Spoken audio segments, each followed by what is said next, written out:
Ok, bonjour les gars. Donc aujourd'hui on va poursuivre sur le chapitre les modules. On va faire un exemple, on va faire un exercice. Donc déjà j'ai créé un dossier que j'ai appelé conditions Python. Et dans ce dossier, j'ai créé trois fichiers. Un fichier que j'ai appelé projet.py, un autre fichier que j'ai appelé process et un autre que j'ai appelé data. Dans data, il y a mes données dedans. Par exemple ici, ces données-là sont dans les dictionnaires. Bon, donc pour ceux qui ont suivi mes vidéos précédentes, j'ai fait un chapitre sur les dictionnaires. Si déjà, si vous n'avez pas encore regardé, vous pouvez aller regarder. Donc j'ai ici, dans le premier ici, j'ai mis tel, le nom de mon dictionnaire c'est tel. Ensuite j'ai 4 clés. 1, 2, 3, 4. Maintenant, dans chaque clé contient également un dictionnaire. Voilà, maintenant dans chaque dictionnaire aussi, nous avons un titre, le titre d'un téléphone et puis le prix. Donc je considère que ce sont mes données qui sont là. Ensuite j'ai ordi, qui est aussi les ordinateurs que je possède.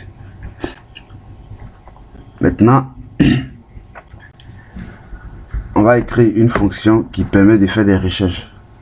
Ça dit que vous voulez faire des recherches, l'utilisateur frappe ce qu'il veut rechercher dans comment on appelle ça, dans le input, dans le moteur de recherche, et puis ça affiche c'est les données que le propriétaire de l'application possède. Donc ici je commence, je vais faire le projet ici.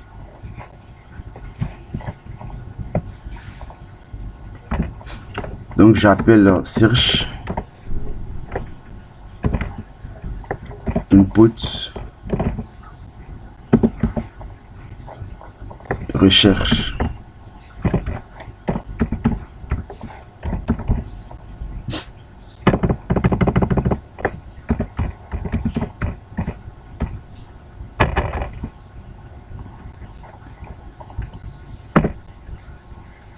Donc si search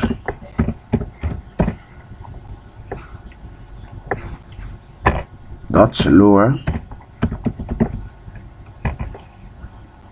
in téléphone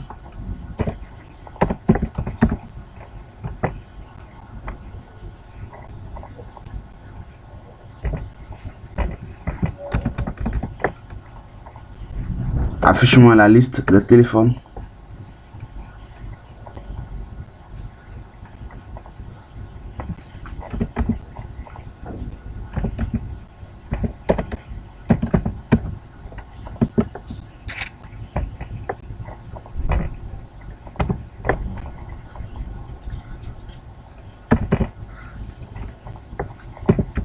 Sinon si search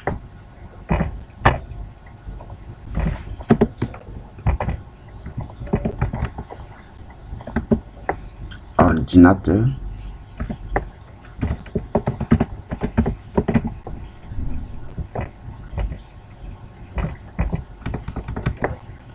affiche-moi la liste des ordinateurs.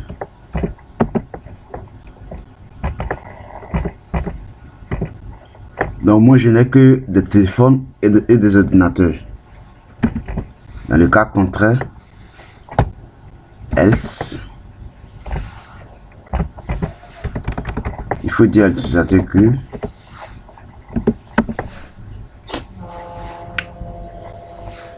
votre recherche ne correspond à rien.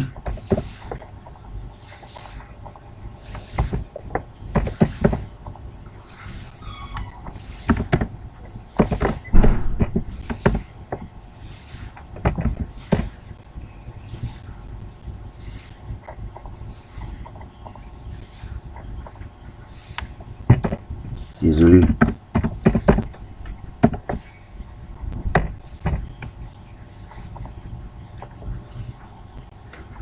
Maintenant, nous allons créer la fonction, les fonctions liste téléphone, liste ordinateur.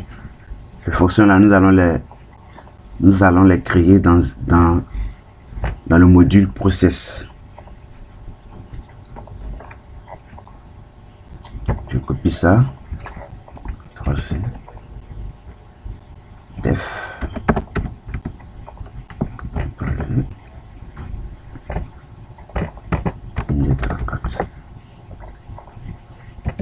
Print F.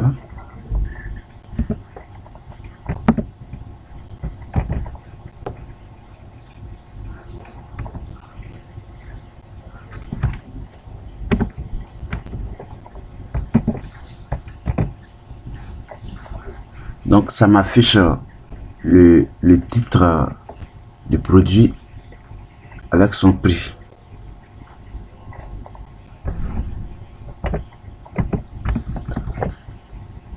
Donc ici c'est pour le téléphone. Donc voilà ça. Je vais d'abord importer. Je vais importer le module data dans process. Donc j'ai dit from process. Importe mon tout parce que je vais utiliser tout.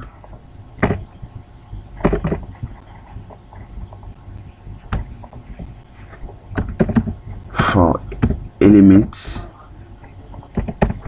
in tel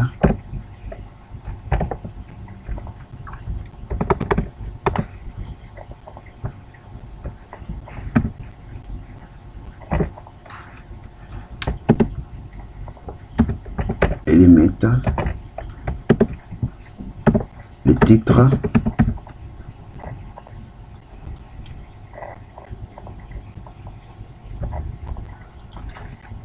et le prix. CTRL V et le prix.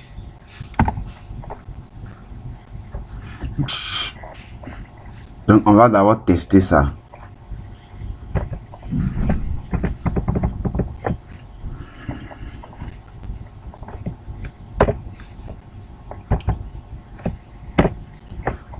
Donc ici c'est un module. Si par exemple moi je vais lancer le programme, c'est celui-là que je vais lancer et puis ça va appeler les modules. Mais si je vais tester ce bout de code là depuis ce fichier module là, comment je fais? Voilà ce que je fais. J'écris ça, cette ligne de code là. Ça veut dire que si je lance le fichier lui-même, if name equal main, si le fichier que je lance est le fichier principal, alors exécute-moi ça. Exécute-moi ça. Non, ça permet de tester nos fonctions dans le fichier module. Donc par exemple ici je vais tester si tout va bien d'abord avant de chercher à poursuivre. Donc on teste les bouts de code au fur et à mesure avant de poursuivre. Sinon arrivé à un certain moment on ne saura pas le problème c'est situé à quel niveau. Donc ici je vais lancer la fonction, je vais lancer le fichier process pour voir si ça tout marche. On me dit qu'il y a une erreur. On dit tel is not defined. Ok, donc je vais vérifier.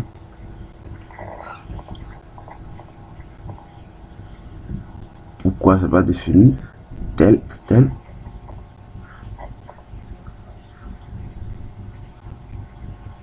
Ok, ici tel.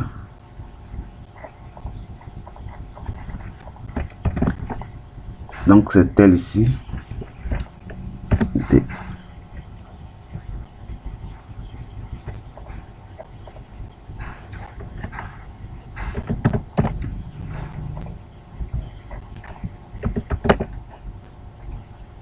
Je pense que ça va. Donc pour tout élément qui est dans le dictionnaire, pour toute clé ici, ça parcourt la clé en fait. Pour tout ce qui est dictionnaire, affiche-moi le contenu de la clé et le titre de ce contenu, le contenu de l'autre clé, de la même clé et le prix de ce contenu.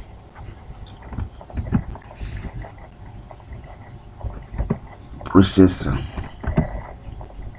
Je relance.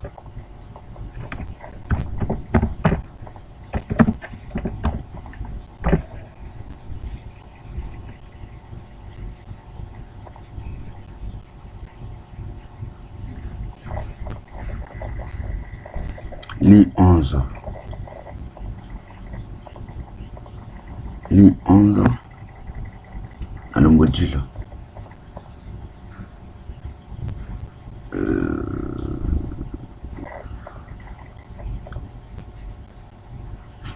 Ok, je vais d'abord commenter ça pour voir.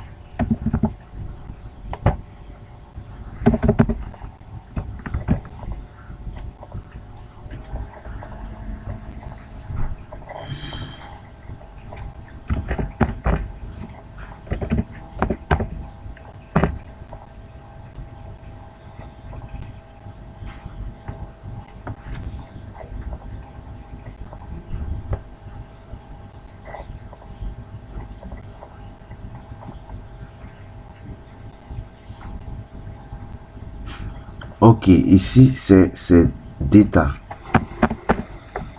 Ah, c'est le problème ici.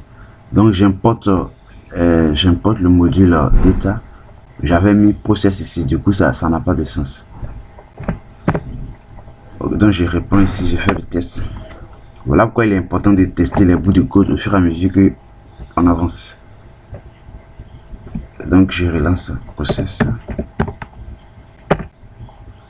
Voilà, donc voilà, voici la liste: iPhone 13 900 $, iPhone 12 800 $, Samsung A32 5 Go SF 900 $, Samsung Z Flip 3 850 $.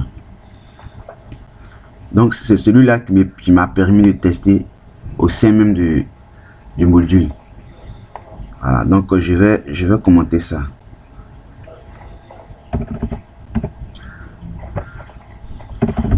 Donc maintenant que tout va bien, je peux poursuivre. Je vais créer la deuxième fonction. CTRL C, CTRL V, je remplace ici par ordinateur. Ensuite ça, je mets ordi.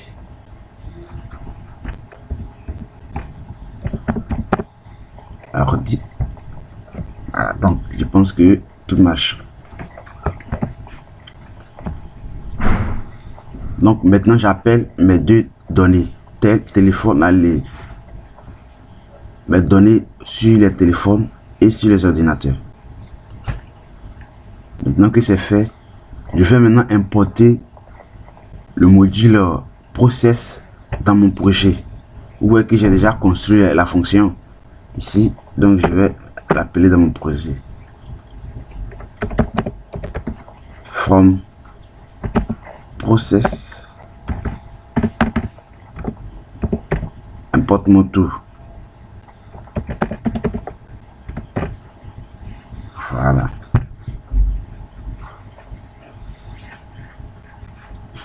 Je vais créer une boucle infinie, de sorte que à chaque fois je demande à l'utilisateur de frapper au clavier.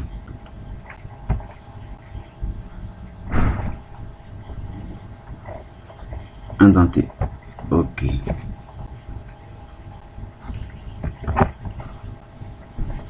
Donc je pense que bon, c'est pas la fonction que j'ai écrite n'est pas compliquée. Donc je demande à l'utilisateur de mettre un mot de recherche. Moi je value le mot, je convertis le mot en lower, peu importe. Donc si l'utilisateur frappe un mot en majuscule comme en minuscule, ça cause pas de problème, parce que de mon côté ici, je vais convertir ça de toute façon en truc en minuscule. Donc si l'utilisateur frappe même si se trompe sur l'orthographe du mot téléphone, ça va afficher quand même la liste de téléphone. S'il affiche tel, s'il affiche phone, s'il affiche, en tout cas, s'il affiche quelque chose qui est contenu dans le mode téléphone, ça va appeler la fonction. C'est pour ça que j'ai mis in. Si je mettais égal, ça allait causer problème. C'est-à-dire que c'est exactement ce que l'utilisateur doit frapper. C'est seulement lorsqu'il va mettre le mot téléphone que ça va fonctionner. Mais quand je mets in, ça lui donne la possibilité, même s'il se trompe, d'afficher tout le reste. C'est pareil avec ordinateur aussi.